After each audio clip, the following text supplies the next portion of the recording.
एक गांव में एक बहुत बड़ा ठग रहता था जो काफ़ी समय से बीमार था। उसकी वजह से उसके घर में खाने के भी लाले पड़े हुए थे। इस कारण उसकी पत्नी शांति बोलती है, सुनो जी, कितने दिन हो गए, काम धंधा सब बंद पड़ा है। अब तो घर के पैसे भी खत्म होने को आए हैं। मैं इतने कम पैसों में कैसे गुजारा करूँगी। पिछले दिनों से जैसे तैसे मैं इतने कम पैसों में गुजारा कर रही हूँ। अब मुझसे और नहीं होता। इतने कम पैसों में अब गुजारा नहीं हो पाएगा। अब आपको कुछ करना ही होगा। फिर जगदीश बोलता है, क्या करूं शांति, वो तो मेरा शरीर काम नहीं दे रहा, नहीं तो मैं अब तक कितने बड़े बड़े हाथ मार चुका होता। अब शांति, मैं क्या कर सकता हूँ। फिर शांति बोलती है, हाँ, पता है कितने बड़े ठग हो, इसलिए तो अभी तक चारपाई पर पड़े हो। दिमाग नाम की चीज़ तो है ही नहीं। उस दिन तुम्हें इतना बड़ा सांड नज़र नहीं आया जो उससे जाके टकरा गए। तुम्हारी ये मेंढक जैसी जो आंखें हैं तब क्या फूट गई थीं? जो इतना बड़ा सांड तुम्हें दिखा ही नहीं। उसने उस दिन तुम्हें ऐसा पटका जो आज तक उठ नहीं पाए। अपने आप को तो बहुत बड़ा चोर कहते हो। अरे भागते समय आगे तो देख लेते। वो तो अच्छा हुआ कि उस दिन बच निकले, वरना तुम्हारा तो उसी दिन राम नाम सत्य हो जाता। और कितने दिन सुनाओगी शांति तुम्हारी ये रोज़ की बकबक। मेरी तबीयत और भी ज़्यादा ख़राब हो जाती है। तुम्हारा नाम शांति है, लेकिन जब तुम घर में रहती हो तो हमारे घर में बिल्कुल भी शांति नहीं रहती है। पता नहीं शांति, क्या सोचकर तुम्हारे माँ बाप ने तुम्हारा नाम शांति रखा होगा। फिर ये सुनकर शांति को गुस्सा आ जाता है और वह जगदीश से कहती है, तुम्हें नहीं लगता है तुम कुछ ज़्यादा ही बोल रहे हो? मुझे तुम्हें सुनाने का कोई शौक नहीं है। तुम काम ही ऐसे करते हो। ये सब तुम्हारी गलती है। उसकी सज़ा मैं भुगत रही हूँ। मैं कहती हूँ इतने कम पैसों में मैं गुजारा नहीं कर पाऊँगी। और वो तुम्हारा लड़का कहाँ गया, आवारा कहीं का? उसे तो दिन भर बस मटर गश्ती करने को कह दो। ये नहीं कि थोड़ा बहुत काम कर ले और घर में 4 पैसे कमा के दे। इतना बड़ा हो गया है सांड कहीं का, लेकिन अब तक कोई काम धंधा नहीं करता। इतने में ही तभी वहाँ पर उनका बेटा रामदीन आ जाता है और बोलता है, क्या बात है माँ, आज तो मेरी बहुत तारीफ़ हो रही है। कोई ख़ास बात है क्या। इतने में ही फिर शांति बोलती है, उल्लू के पट्टे, तू भी अपने बाप की तरह है। कितना भी कुछ सुना लो, कोई फर्क नहीं पड़ता। जरा शर्म कर रामू, तेरा बाप तो खटिया पकड़ के बैठ गया है। तू ही घर में 4 पैसे कमा कर ला दिया कर। तेरी उम्र के लोग दिन भर काम करते हैं, मेहनत करते हैं, अपने बाप का हाथ बटाते हैं, और तू देख, कुछ तो शर्म कर। जाकर काम देख, वरना मैं आज तुम दोनों बाप बेटों को खाना नहीं दूंगी। पहले ही बता देती हूँ। इसलिए अभी चला जा और गांव में इधर उधर घूमकर कोई काम धंधा देख ले। फिर रामदीन कहता है, अरे क्या हुआ माँ, तू काहे को टेंशन ले रही है? तुझे क्या चाहिए बता, मैं तुझे सब ला कर दूंगा। तू एक बार कह तो सही। जेब में तो एक फूटी कौड़ी नहीं है। बड़ा आया, सब ला कर दूंगा। कहाँ से ला कर देगा? नालायक कहीं का, बेशरम। अरे माँ, तू अपने रामू को जानती नहीं है क्या? मैं भी अपने बाप की औलाद हूँ। जो मेरे बाप ने किया है मैं भी तो वही करूँगा ना। इसी बात पे फिर शांति बोलती है, तू तो चोरी करने का सोचना भी मत। तुझसे ना हो पाएगा ये सब। तेरा बाप भी अपने आप को बहुत बड़ा ठग समझता था। उसका हाल देख रहा है ना। तू भी चोरी करने जाएगा तो तेरे भी मुझे ही लेने के देने पड़ जाएंगे। मुझे तो फिक्र यह है कि तू चोरी करके वापस आएगा भी या नहीं। अरे माँ, तू अभी अपने रामू को जानती नहीं है। भले ही मैंने आज तक कभी चोरी ना की हो, लेकिन मैं हूँ तो एक चोर का बेटा। मेरे खून में ही चोरी है। ये चोरी का काम तो मेरे लिए बहुत आसान है। तू देखना, आज मैं इतनी बड़ी चोरी करूँगा कि मेरे बाप ने भी करी ना होगी। फिर देखना माँ, तुझे भी मेरी चोरी पर गर्व होगा। फिर इतना सुनकर उसकी माँ शांति कहती है, बेवकूफ़ कहीं के, तुझे पता भी है इस काम में कितनी सावधानी बरतनी पड़ती है। अगर किसी के हाथ लग गया ना तो तुझे इतना पीटेंगे कि घर आने लायक भी नहीं बचेगा। तू कोई और काम देख ले। फिर रामू कहता है, नहीं माँ, मैं और कोई काम नहीं करूँगा। मैं तो अपने ख़ानदान का ही नाम रोशन करूँगा। मुझे और कुछ नहीं आता। जो मेरे पिताजी आज तक करते हुए आए हैं मैं भी वही करूँगा। और देख लेना माँ, मैं एक दिन अपने पिताजी से भी बड़ा ठग बनकर दिखाऊँगा। माँ, मुझे एक मौका तो देकर देखो। मैं बहुत बड़ा ठग बनकर दिखाऊंगा तुमको। तुम मेरे से ऐसे कैसे कह सकती हो? तुमने अभी देखा ही क्या है? इसका मतलब तुझे मेरी काबिलियत पर शक है। तू मुझे एक मौका देकर तो देख। तुम दोनों बाप बेटों से तो मैं परेशान हो चुकी हूँ। ठीक है, तेरा जो मन करे वो कर, लेकिन मुझे पैसे चाहिए तो चाहिए। मैं इतने कम पैसों में गुजारा नहीं कर सकती।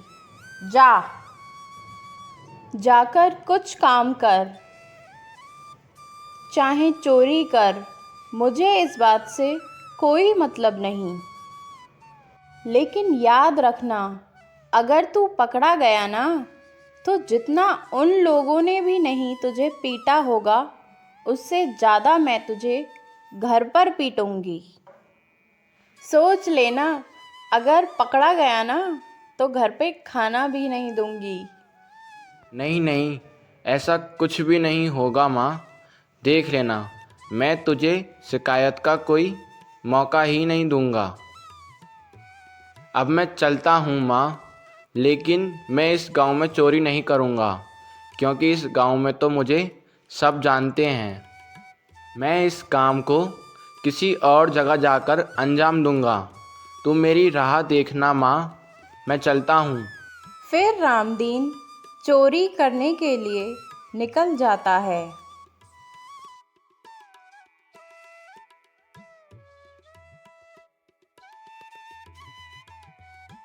दूसरे गांव में दो चोर एक पेड़ के नीचे बैठे हुए होते हैं। यार, बहुत दिनों से कोई बकरा हाथ नहीं लगा है। ऐसे तो काम चलने से रहा। हमें जल्द से जल्द कोई बकरा ढूंढना ही होगा मेरे भाई। फिर दूसरा ठगिया बल्लू भी कहता है, तू बिल्कुल सच कह रहा है भाई। अब बहुत दिन हो गए हैं, लेकिन अब तो हमारे गांव में कोई अमीर आदमी भी तो नहीं रहा। सब के सब भिखमंगे हैं। उनके घर में चोरी करें भी तो क्या करें, वो भी घिसे पिटे पुराने बर्तन हैं। उन्हें तो कोई लेता भी नहीं है। कुछ बड़ा हाथ आएगा तभी काम चल पाएगा। थोड़ी देर यहीं शांत होकर बैठ जाते हैं, क्योंकि दूसरे शहरों से भी और गांव से भी लोग यहीं से ही होकर गुज़रते हैं। हमें पक्का ज़रूर कोई ना कोई बकरा यहाँ से गुज़रता हुआ मिल ही जाएगा। और हमारा काम तो बिना चोरी के चलता भी नहीं है, क्योंकि हम और कोई काम तो करना जानते ही नहीं हैं। इसलिए हमें यहीं बैठकर इंतज़ार करना होगा।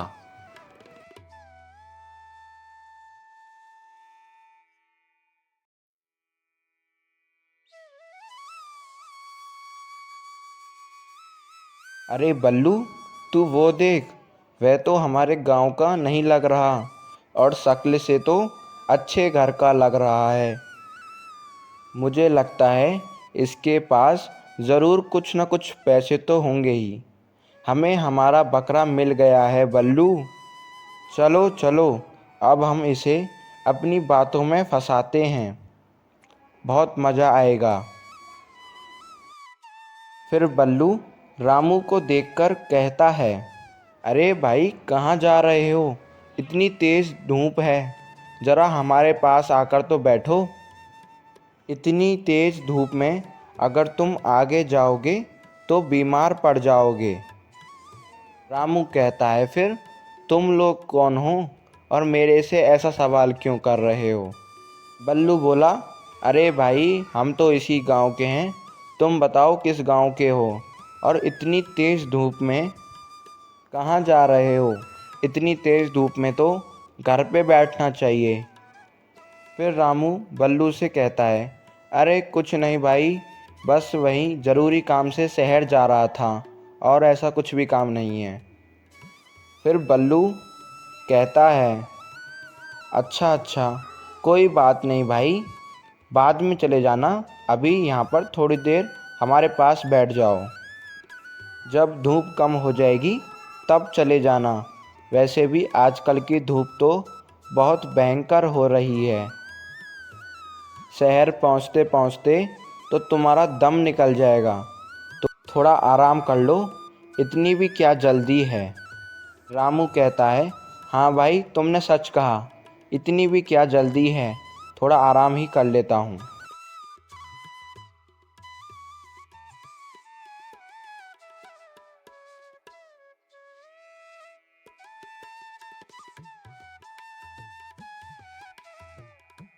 सचमुच भाई, यहाँ पेड़ की छाँव में तो कितनी ज़्यादा ठंडक है।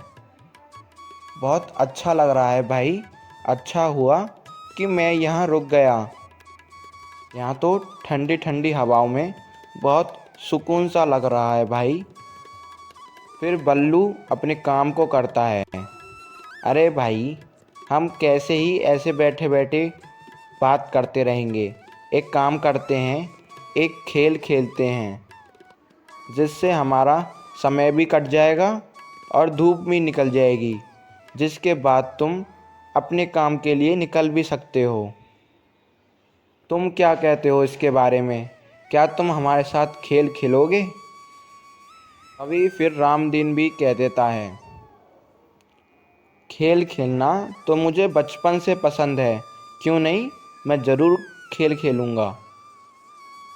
बस खेलना क्या है ये बताओ। मैं तो हमेशा ही खेल में जीतता ही हूँ। फिर बल्लू कहता है, देखो भाई, मैं तुम्हें अब एक बात बताऊँगा। अगर तुमने मेरी उस बात पर विश्वास कर लिया, अगर तुमने उस बात पर यकीन कर लिया, उसे सच मान लिया, तो तुम जीत जाओगे और हम दोनों 100 सोने के सिक्के तुम्हें देंगे। और अगर तुमने मेरी उस बात पर यकीन नहीं किया और झूठ मान लिया, तो तुम इस खेल में हार जाओगे। तो तुम्हें हमें 200 सिक्के देने होंगे। अब बताओ, क्या तुम्हें ये खेल मंजूर है? फिर रामू बल्लू से कहता है, अरे इतनी सी बात क्यों नहीं, बताओ तुम मुझे कौन सी बात बताना चाहते हो। इस बार तो पक्का मैं ही जीतूँगा। फिर बल्लू कहता है, अच्छा तो सुनो, एक बार की बात है। मेरे पास एक बकरी थी। मैं उसे हमेशा चराने के लिए लेकर जाता था। एक बार क्या हुआ कि वह बकरी मेरे गेहूं के खेत में चली गई। फिर मैंने उस बकरी को बहुत ढूंढा, लेकिन वह बकरी मुझे पूरे खेत में कहीं नज़र नहीं आई।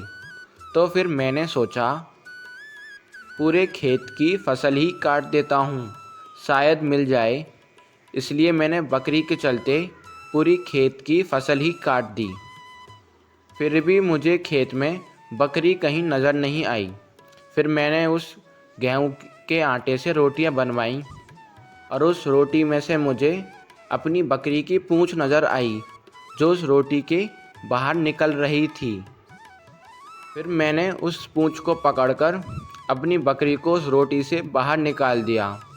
मैंने ये बात बहुत सारे लोगों से कही, लेकिन सभी कोई मेरी बातों पर यकीन ही नहीं करता। अब तुम ही बताओ, क्या मैं झूठ बोल रहा हूँ? ये बात सुनकर रामू थोड़ी देर सोचता है और फिर बल्लू से कहता है, अरे भाई, ये बात तो सच है, क्यों नहीं। मेरे साथ भी भाई एक बार ऐसा हुआ था। मैं तुम्हें बताता हूँ। मेरी गाय भी एक बार ऐसे ही फसल में चली गई थी। मैंने भी फिर अपनी फसल को ही काट दिया। मैंने भी फिर फसल काटी और उसकी रोटियां बनवाईं। उसमें भी मुझे गाय की पूंछ नज़र आई। फिर मैंने भी रोटी में से गाय को बाहर निकाला था। ये बिल्कुल सच बात है।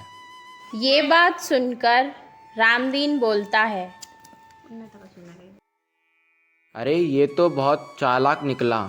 हमने तो आज सोचा था कि ये आज हमारी बातों में आ जाएगा और मेरी बातों को झूठ मान लेगा, लेकिन इसने तो मेरी बातों को सच मान लिया।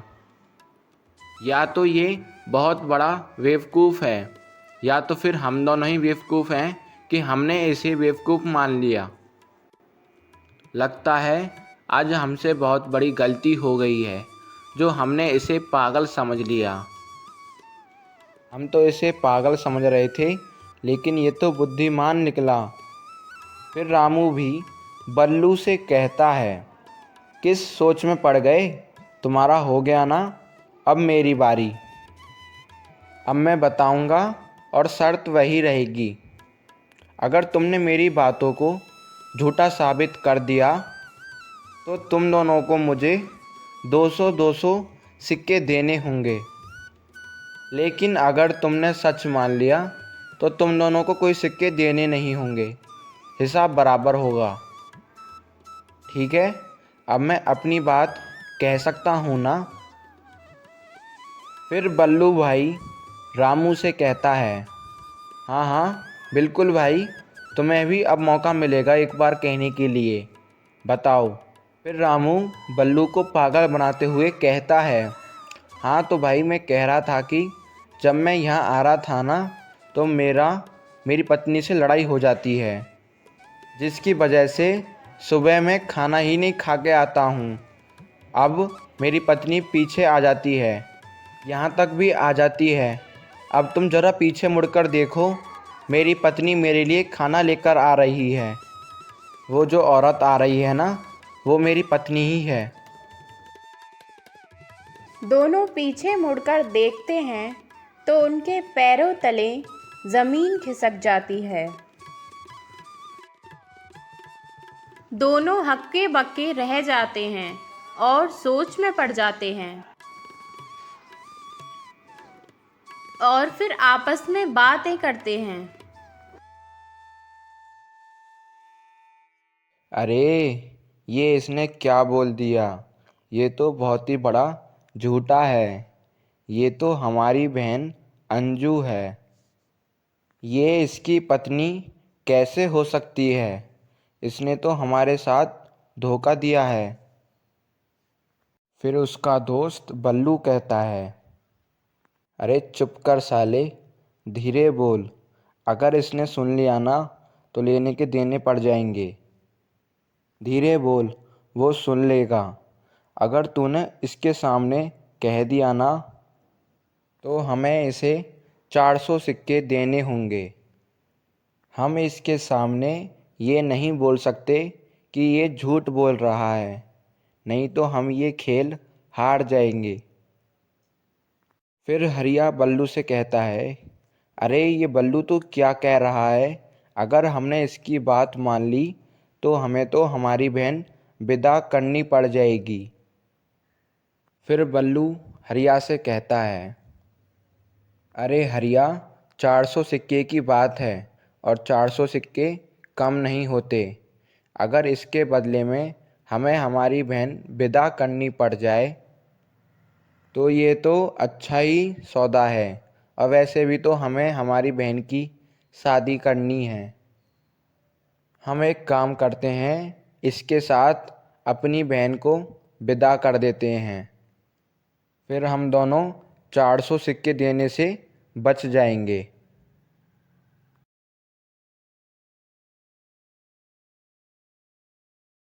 रामू कहता है, तुम दोनों ये आपस में क्या फुसफुसा रहे हो? बताओ ना, मेरी बात सच है या गलत है? तुमने तो अब कुछ बोला ही नहीं है। बताओ मुझे, नहीं तो मुझे 400 सिक्के चाहिए। बल्लू बोलता है, अरे कुछ नहीं जीजाजी, ये बात तो सच है। ये तो आपकी ही पत्नी है और हमारी बहन है।